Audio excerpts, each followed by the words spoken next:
Good morning, Kris. How are you doing today? I'm really well. Nice to hear your voice. Well, it's nice to hear your voice because, you don't meet too many people who love wildlife and nature like we do. Because, it just seems to be a dying breed. And for you to be a part of wildlife, this is amazing because it's going to serve as a powerful message. Well, I hope so. That's the idea of doing the film, is inspiring people out there at any level to go protect nature wherever it is. So where were you in life when you decided to start protecting nature? Because I remember being up in Montana and my family were hunters and I just wouldn't do it. And I would sit there in that forest and I would say, I vow to protect you. I vow to protect you. And to this day, I've planted 1,700 trees in my area, which has created a forest here in South Charlotte, North Carolina. What happened in your life? Oh my God. Okay, well, somebody needs to make a film about you. Maybe, you know what? I want writers of 2 or 3 generations from now to step into this forest, and then they can do it then, because it's still just a baby, and I even though they're 30 feet tall, it's still just a baby. Yes, but watching your babies grow, as we all know, is a great sport. Anyway, I was working with Yvon Chouinard and running Patagonia Company, and I had been doing this since the moment I stepped out of college, so 21 years old. And we were climbers, ski racers, really outdoors people. And it was really Yvon, I think, in the early 70s, actually, who began to say that things were really happening, and they were happening in a way in nature that was very dangerous and happening very fast. Of course, now we know all of this seems quite evident, except the velocity now has kicked up enormously since we first started talking about it.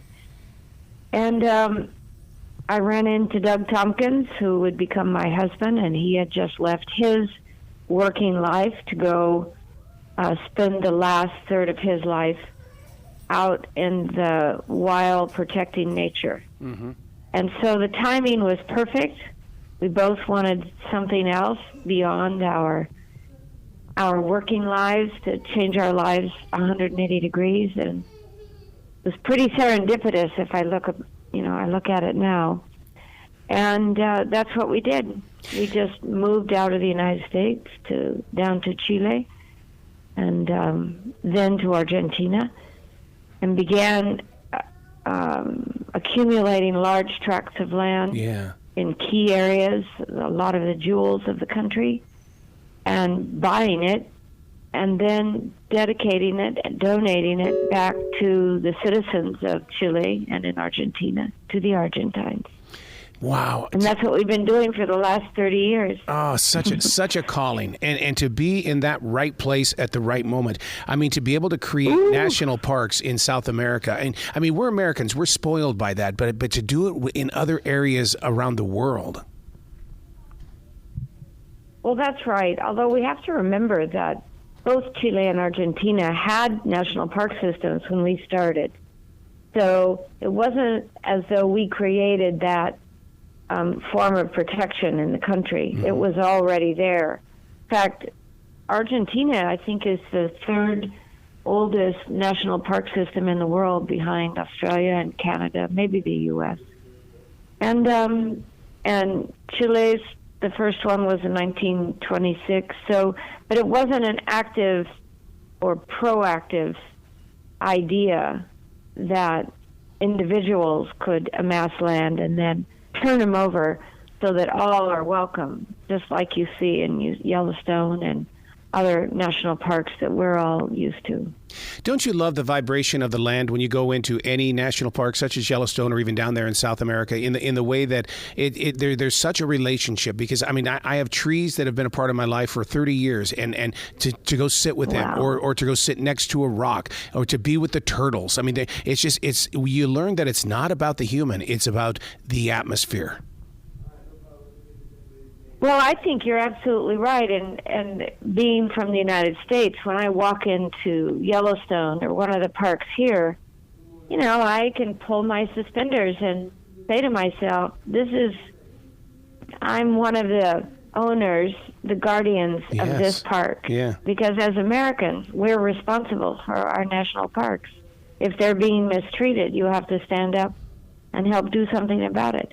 And I see this over and over again with Chileans and the Argentines, that we take these places as our own, and they do belong to us. Mm-hmm. And I think that makes a huge difference to how we see and how we defend these territories. The movie I really do. The movie we're talking about is Wildlife, which is going to be in theaters, and people need to experience it in the theater with that gigantic big screen. And I realize it's going to be on Disney Plus and Hulu and National Geo, but I really want to put listeners in those seats, because this is the kind of stuff that changes people's lives. We had this when I was a kid, and it just I loved watching the shows about bears and about icebergs and things, and so that's why this is so special, because you're the one that's doing it right now. Well, we're lucky, aren't we, to be able to do these things.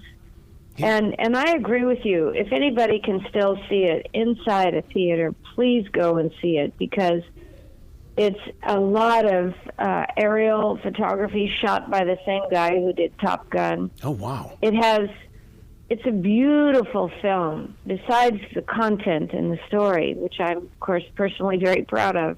But it's the beauty of the film that is just without par. Amazing. I can say that because I didn't shoot it. Yeah, but you were part of it, though, in a way of bringing it to life. Yeah, no, it's our story. It's our story, that's for sure. Now, to share your story, I'm one of those creative people that when you release your story, that means that your heart becomes clear, and that means that you're going to grow in newer directions to help protect and or build other things. What are you feeling? Well, we never have stopped. Ever since we made the last donation, the 8 perks all at once, we just never stopped. We were designing new ideas. We've taken on what's called rewilding, bringing back species where we work who have gone missing, have been extincted in that territory. And that's really changed our life, conservation life, forever. Wow. So we've never stopped working. And we have between Chile, rewilding Chile and rewilding Argentina. There are huge projects on the coastline and the interior. The jaguars are back, giant anteaters, working on giant otters, ocelots, puma. So, our work just keeps expanding, and, I'm the oldest one of the bunch, so I'm going to do this as long as I can. I hope till the end of my life. So I'm pretty clear about the trajectory of the work itself and the teams who are responsible for all the projects now. Wow. You've got to come back to this show anytime in the future so we can talk more about nature, about, national parks and the creation and the continuation of Mother Nature in general. I would be delighted. Excellent. Anytime. Just let me know. You be brilliant today, okay? Okay. You too. Okay, bye-bye. And all the best. Yes, ma'am. Bye-bye.